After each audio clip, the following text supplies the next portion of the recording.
Shalom, everybody. I have a word. I was praying this morning for various things. I know that we've all been going through a lot. There's been an increase in attacks that I've noticed, especially with those that are in the awakening of the truth of what the scriptures are really talking about. And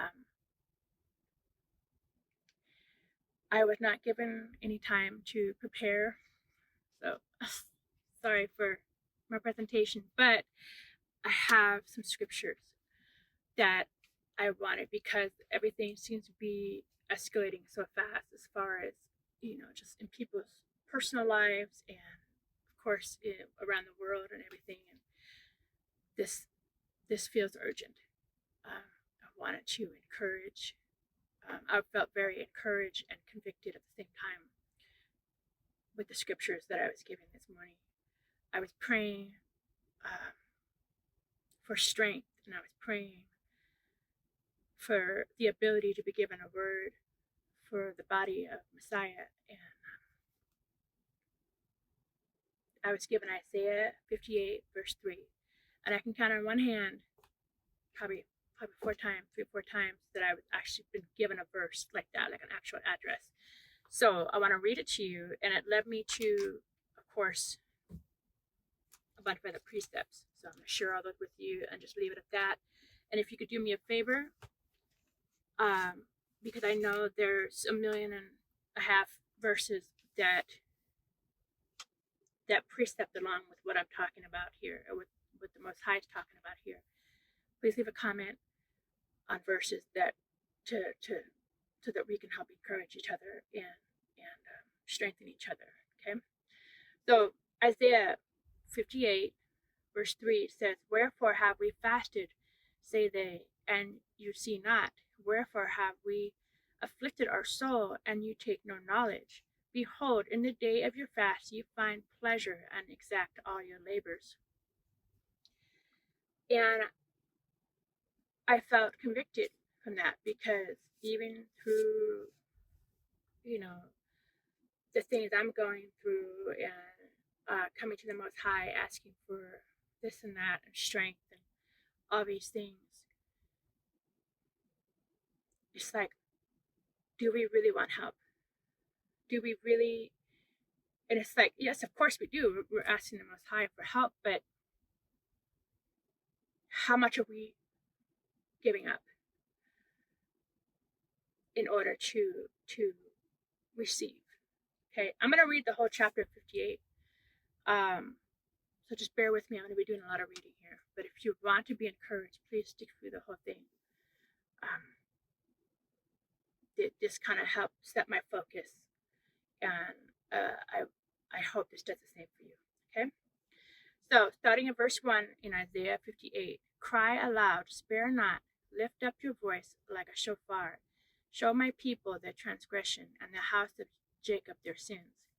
Yet they seek me daily, and delight to know my ways as a nation that did righteousness, and forsook not the ordinance of their Elohim. They ask of me the ordinance of justice, and they take delight in approaching to Elohim. Wherefore have we fasted, say they, and you see not? Where have we afflicted our soul, and you take no knowledge? Behold, in the day of your fast ye find pleasure, and exact all your labors. Behold, ye fast for strife and debate, and smite with the fist of wickedness. Ye shall not fast as ye do this day, to make your voice to be heard on high. Is it such a fast that I have chosen, a day for a man to afflict his soul? Is it to bow down his head as a bulrush, and to spread sackcloth and ashes under him? Will you call this a fast, and acceptable a day to Yahuwah? Is it not this the fast that I have chosen?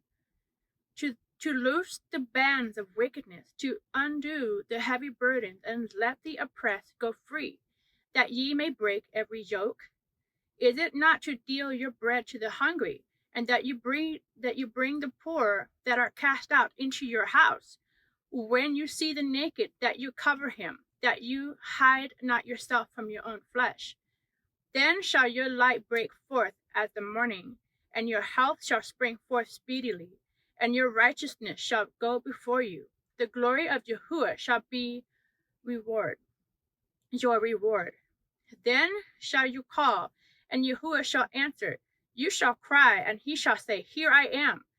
If you take away from the midst of you the yoke, the putting forth of the finger, and speak in vanity, and if you draw out your soul to the hungry, and satisfy the afflicted soul, then shall your light rise in obscurity, and your darkness be as the noonday. And Yahuwah shall guide you continually, and satisfy your soul in drought, and make fat your bones, and you shall be like a watered garden, and like a spring of water whose waters fail not.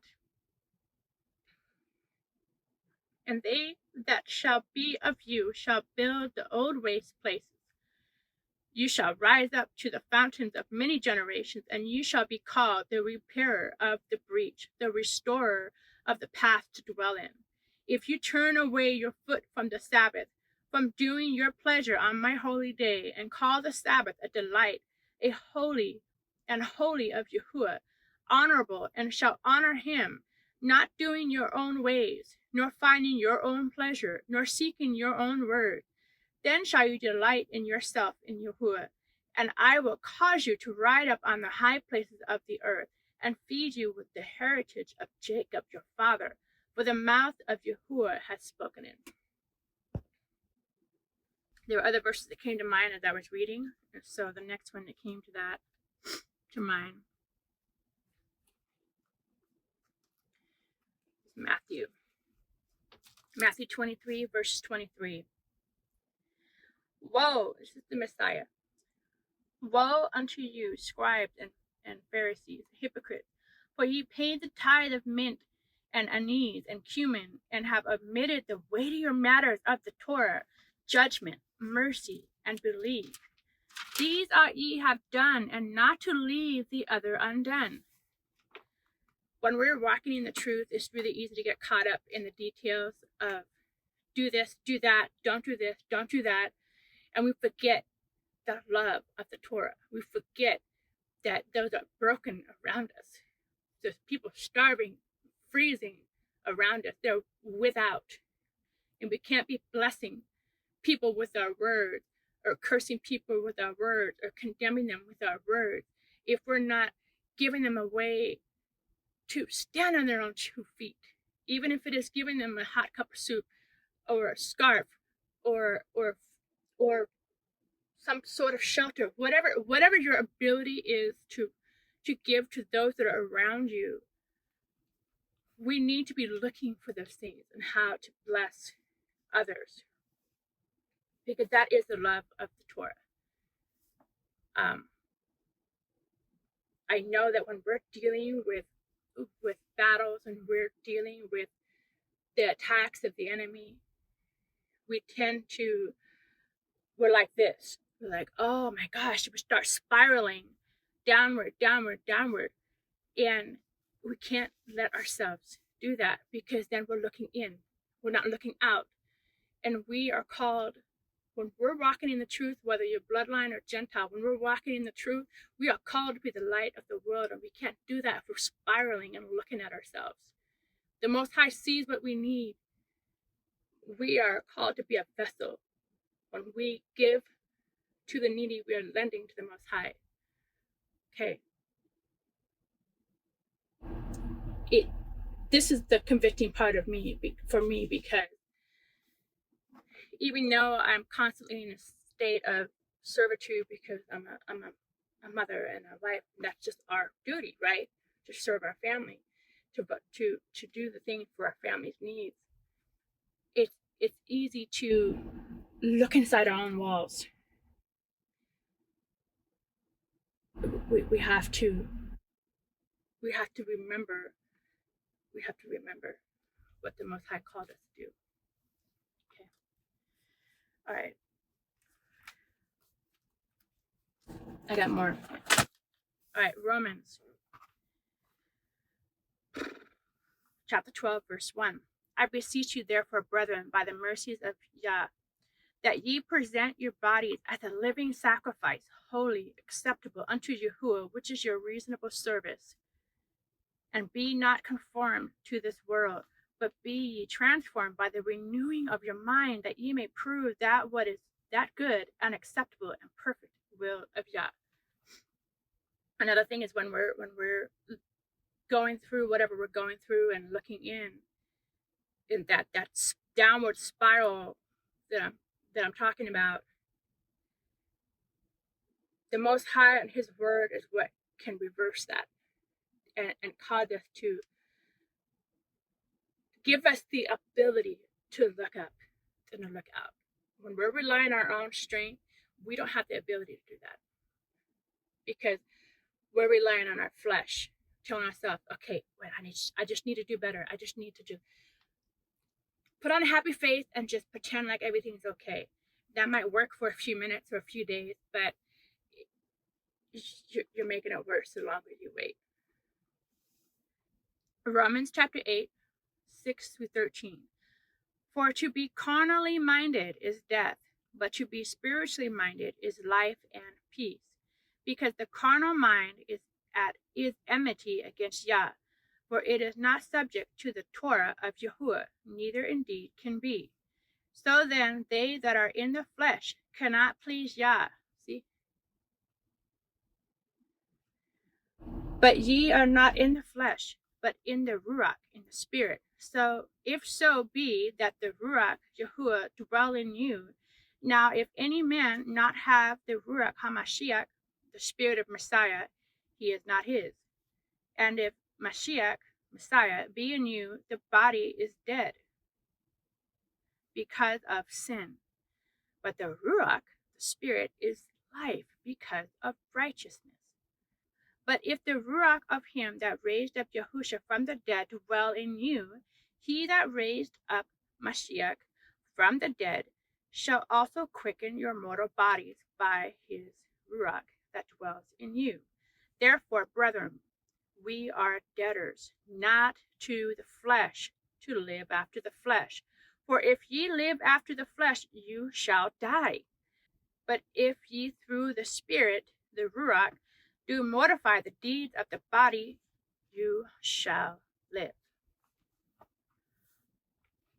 All right. I'm almost done. All right. Proverbs 25, verses 28. He that has no rule over his own spirit is like a city that is broken down and without walls.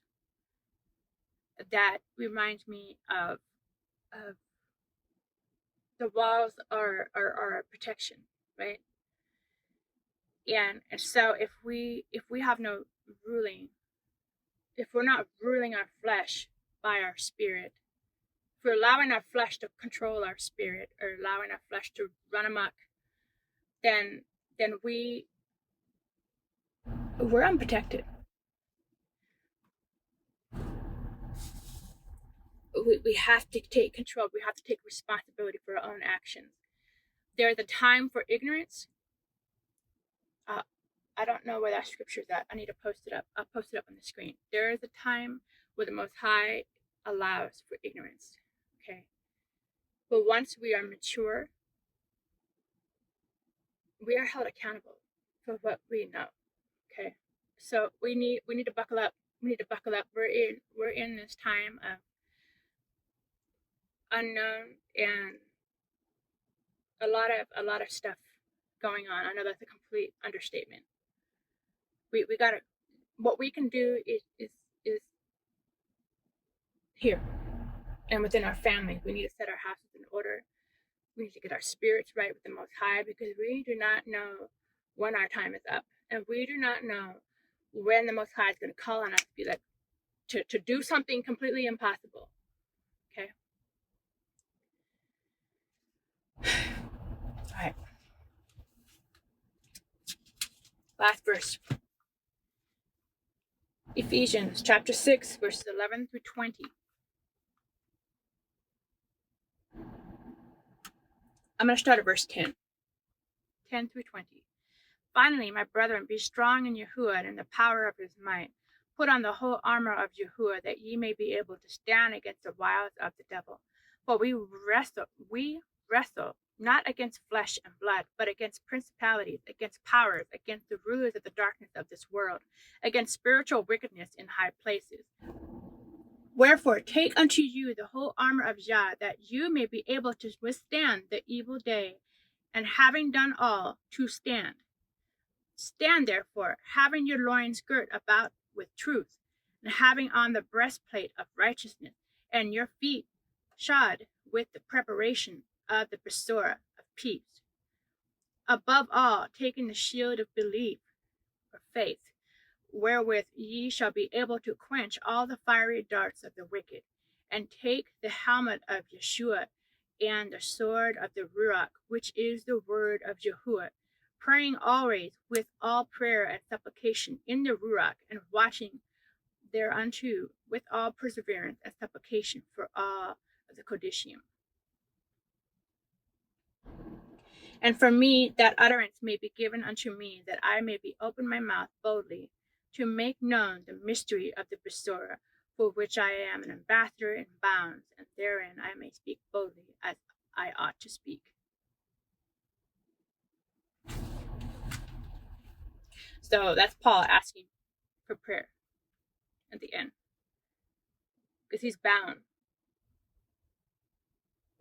But he's talking about different bounds. But so not only do we try to bless those around us that are in need, but we need to pray for our brothers and sisters and lift each other up. Please post any other scriptures so that we can encourage each other to stand strong, okay? Most High willing, I have so much more that needs to be said. I'm just praying for opportunity. There's been a lot in these past couple of years that I've been wanting to say, and just waiting on the permission from the Most High. This one here, I felt the urgency to put out. So I hope this blesses you. Please share with someone who might need the encouragement as well. Shalom.